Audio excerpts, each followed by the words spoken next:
বলবেন? রাজ্য সরকারের পাশে দাঁড়িয়েছিল বা কেন্দ্রীয় সরকার?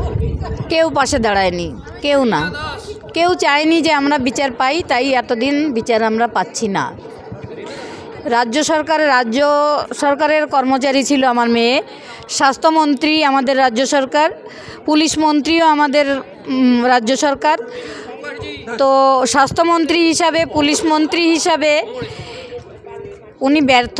উনি যদি এখন যেমন এসআইআরের জন্য কালো কোট পরে সুপ্রিম কোর্টে চলে গেছেন, তখন যদি একটু আমাদের হেল্প করতেন বা ওনার দপ্তরে একজন কর্মী মনে করতেন, আমার মেয়ের বিচার এতদিন আমরা পেয়ে যেতাম।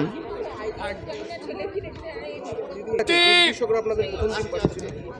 সবাই পাশে আছে আমি মনে করি, কারণ আমি চাই সবাইকে পাশে থাক, কারণ শুভবুদ্ধি সম্পন্ন মানুষ আমাদের না। এখন খুব চেতনার অভাব হয়েছে মানুষের চেতনাটা জাগ্রত খুব দরকার।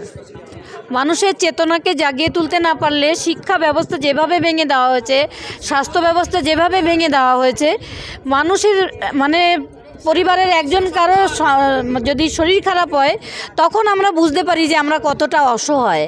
কোথাও কোনো ইয়ে নেই। এটা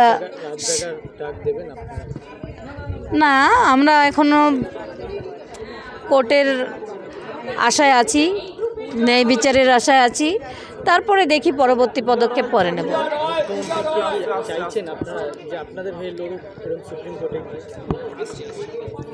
আমরা চাইবো কেন? ওনারই তো উচিত। আমার মেয়ে তো স্বাস্থ্য দপ্তরের কর্মী ছিল, উনি তো স্বাস্থ্যমন্ত্রী, কেন করলেন না এটা?